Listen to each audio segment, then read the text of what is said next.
Hi, my name is Atiqa Izzati and my metric number is 230200536 and welcome to my presentation for KMS 6053 Effective Teaching and Learning. Today I will be reviewing the article titled VR-Based Workplace Training and Spaces of Learning, a social space study of VR training for apprentice electrician by Krause, published in 2025.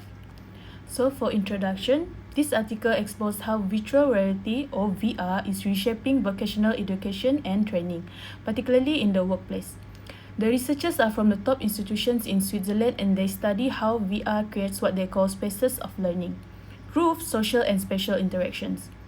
Using interviews and survey with apprentice electrician and trainers, the article shows how VR not only changes how we learn but also how we teach, train and work. So for the study context and objective, the case study focuses on VR simulation of an electrician garage. So apprentices use a headset to practice final electrical inspection, which is an essential part of their vocational competence. And the study had 3 goals.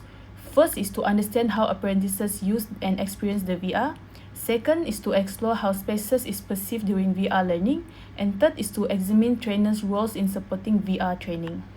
So for methodology, the researcher used a mixed methods approach in which interviews are used with 16 apprentices and 11 trainers, and there will be a survey for the apprentices, and a VR is used through the MetaQuest 2 headset, which both at home and at the workplace, and the researchers identify 4 spatial dimensions, which are regulation and use, locality, educational potential, and mental representation of the real workplaces.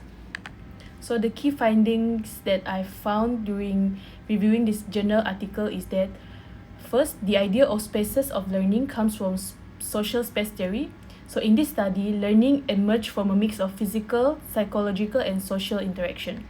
So the apprentices had freedom to use the VR independently, often choosing quiet places that improve focus.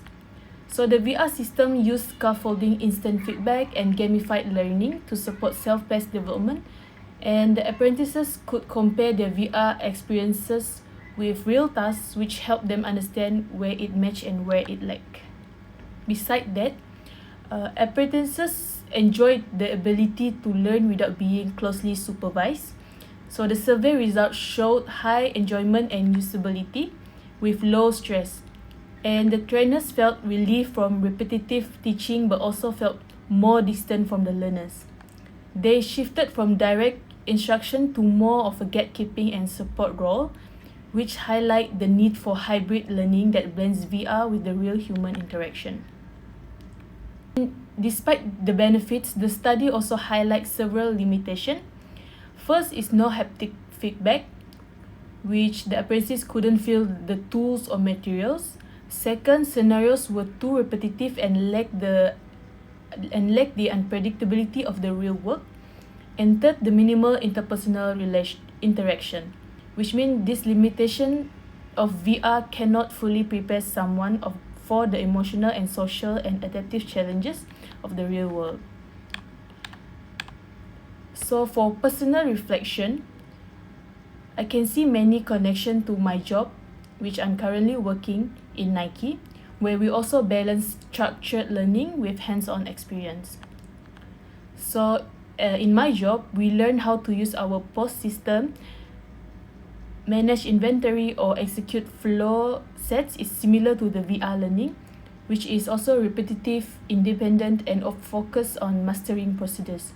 But real skills like dealing with customer complaints or working with teammates during busy hours can only be developed through the real-life interaction.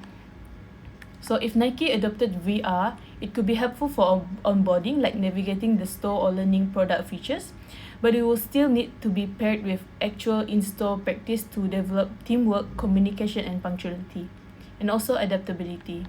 So in conclusion, the researcher showed that VR has the potential to transform workplace learning, which offers independence, motivation, and self-repetition. However, it is not a complete replacement for the real-life experiences, which means learning is not bound to a classroom or a device. It happens in dynamic, co-created spaces shaped by technology, human interaction, and practice. So VR is not just a tool, it is a part of a larger ecosystem of teaching and learning. Thank you for watching.